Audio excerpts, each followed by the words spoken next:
Hi friends, welcome to my channel Priya at the rate of tasty treats. Hi friends, ఎలా ఉన్నారు? నేను చాలా బాగున్నాను ఫ్రెండ్స్. ఈరోజు మినప సున్నుండలు ఐటెంతో మీ ముందుకు వచ్చేసాను ఫ్రెండ్స్. ముందుగా అరకేజీ మినపప్పును తీసుకొని శుభ్రంగా కడిగి బాగా ఆరబెట్టుకోవాలి. బాగా ఎండిపోయిన తర్వాత మనం ఈ విధంగా ఒక ప్యాన్ తీసుకొని మినపప్పుని యాడ్ చేసుకొని డ్రై రోస్ట్ చేసుకోవాలి. మంచి అరోమా వచ్చే వరకు కొంచెం టైం ఎక్కువే పడుతుంది ఫ్రెండ్స్. మీడియం ఫ్లేమ్లో పెట్టుకొని మాడకూడదు, అలాగని వేగకుండా ఉండినా కూడా టేస్ట్ బాగోదు. దోరగా వేగాలి బాగాను. ఆ వేగుతున్నప్పుడు మంచి అరోమా వస్తుంది ఫ్రెండ్స్, అంతవరకు మనం వేయించుకోవాలి. మినపప్పు అంతా చాలా బాగా ఫ్రై అయిపోయింది ఫ్రెండ్స్. మనం నోట్లో వేసుకొని చూస్తే కరకరలాడతాయి, అప్పుడు మనం దించేయడమే. ఇప్పుడు కొద్దిగా రైస్ని యాడ్ చేసుకొని నేను వాటిని కూడా ఫ్రై చేసుకుంటున్నాను, జస్ట్ టేస్ట్ కోసమే. కావాలంటే యాడ్ చేసుకోవచ్చు, లేదంటే చక్కగా స్కిప్ చేయవచ్చు ఫ్రెండ్స్, ఏం ప్రాబ్లం లేదు. మినపప్పు వేగిపోయింది, ఇదిగో ఈ విధంగా ఆరబెట్టుకున్నాను. తర్వాత రైస్ని ఫ్రై చేసుకున్న తర్వాత వాటిని కూడా యాడ్ చేసుకొని అంతా బాగా ఆరిపోవాలి ఫ్రెండ్స్. ఈ మినపప్పు బియ్యాన్ని చక్కగా ఆరబెట్టుకోవాలి ఫ్రెండ్స్. వీటికి నాకు అరకేజీ బెల్లం సరిపోయింది. అలాగే కొద్దిగా ఇలాచీని కూడా యాడ్ చేసుకోవాలి. బియ్యం మినపప్పు అంతటి బాగా కలుపుకొని మిక్సీ జార్లోకి తీసుకోవాలి ఫ్రెండ్స్. కొద్దిగా వేసుకుంటున్నాను.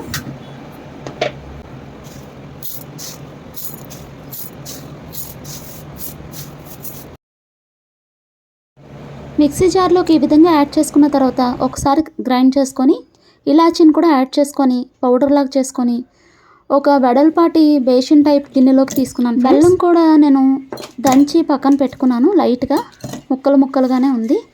ఈ బెల్లాన్ని యాడ్ చేసుకొని కొద్దిగా సున్నపిండిని కూడా మనం యాడ్ చేసుకొని పౌడర్ చేసుకుంటే బెల్లం ఈజీగా పౌడర్ అయిపోతుంది ఫ్రెండ్స్.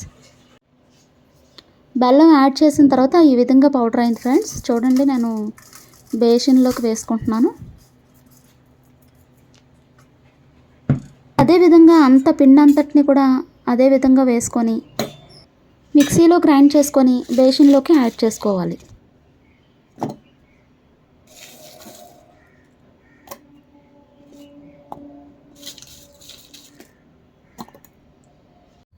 నేను తీసుకున్న బేసిని సరిపోలేదు ఫ్రెండ్స్, అందుకే నేను వేరే బేసినీలోకి అంతటిని ట్రాన్స్ఫర్ చేసుకుంటున్నాను.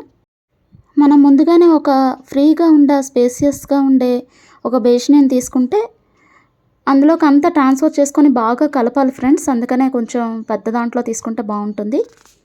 ఇప్పుడు వీడియోలో చూపించిన విధంగా బెల్లము పౌడరు, ఇప్పుడు బెల్లము పిండి అంతా బాగా కలిసేలాగా చేత్తో ఈ విధంగా క్రష్ చేసుకుంటూ నీట్గా కలుపుకోవాలి ఫ్రెండ్స్. ఇదంతా కలిసే వరకు కలుపుకునే లోపు మినపప్పు తినడం వల్ల బెనిఫిట్స్ ఏంటో తెలుసుకుందామా ఫ్రెండ్స్. మెయిన్గా పొట్టున్న మినువులు తినడం వల్ల ఎన్నో ఆరోగ్య ప్రయోజనాలు ఉన్నాయి, అవేంటో తెలుసుకుందాం. మనం ఆరోగ్యవంతంగా ఉండేందుకు అనేక రకాల తృణధాన్యాలు పోషకాలు అందిస్తాయి ఫ్రెండ్స్. అలాంటి వాటిల్లో మినుములు ఒకటి. సాధారణంగా చాలామంది మినుములు తింటే ఇనుమంత బలం చేకూరుతుంది అంటూ ఉంటారు. అయితే అది నిజమే ఫ్రెండ్స్. మనం అది తినడం వల్ల వ్యాధి నిరోధక శక్తి పెంచడంతో పాటు అనేక రోగాల నుంచి కాపాడుతాయని వైద్యులు మనకి చెప్తున్నారనమాట. మినువులు జీవక్రియను మెరుగుపరుస్తాయి, అంటే మెటబాలిజంని పెంచుతాయి, బలాన్ని ఇస్తాయి, చర్మ ఆరోగ్యాన్ని మెరుగుపరుస్తాయి.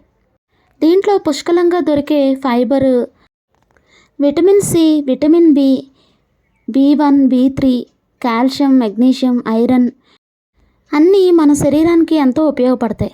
డయాబెటీస్, రక్తహీనత వీటితో బాధపడే వాళ్ళు ఇవి తినడం వల్ల, అంటే రెగ్యులర్ డైట్లో చేర్చుకోవడం వల్ల ఇన్సులిన్, గ్లూకోజ్ స్థాయిల్ని సమతుల్యం చేసి మంచి ఆరోగ్యాన్ని ఇస్తాయి. అలాగే రక్తహీనతతో బాధపడే వాళ్ళకి రక్తం పుష్కలంగా లభిస్తుంది.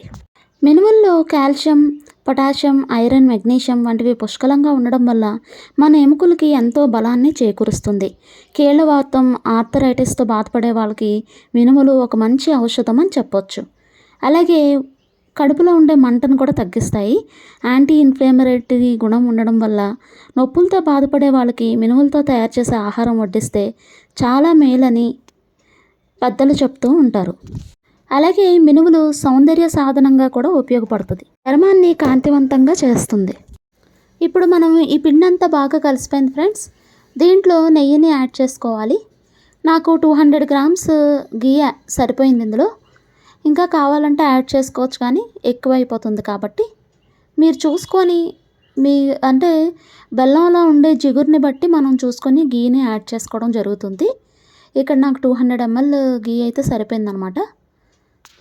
ఇప్పుడు గీ కూడా అంత బాగా కలిసే వరకు బాగా కలుపుకొని మధ్య మధ్యలో ఇంకేమైనా ఉండలు ఉంటే వాటిని కూడా సరి చేసుకుంటూ ఎంత బాగా కలుపుకుంటే ఉండ అనేది అంత సాఫ్ట్గా వస్తుంది ఫ్రెండ్స్.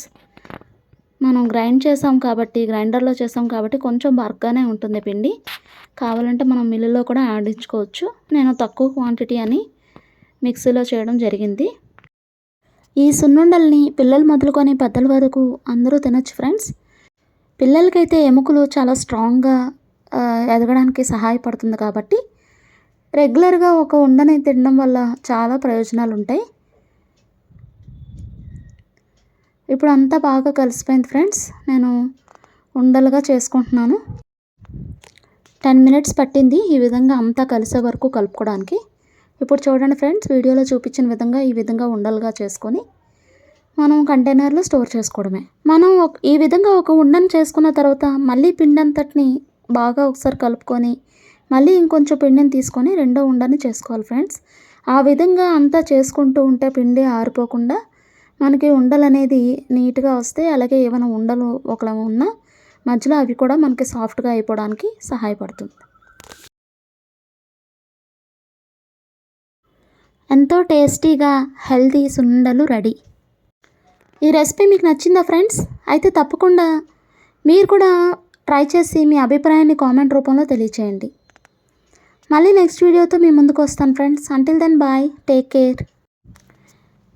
మొదటగా నా వీడియోని లైక్ చేసి సబ్స్క్రైబ్ చేయండి ఫ్రెండ్స్. ప్లీజ్ సపోర్ట్ మీ.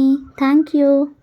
నా వీడియోస్ మీకు నచ్చితే please like, share, comment and subscribe. అలాగే పక్కనే ఉన్న బెల్ ఐకాన్ని ప్రెస్ చేయండి ఫ్రెండ్స్.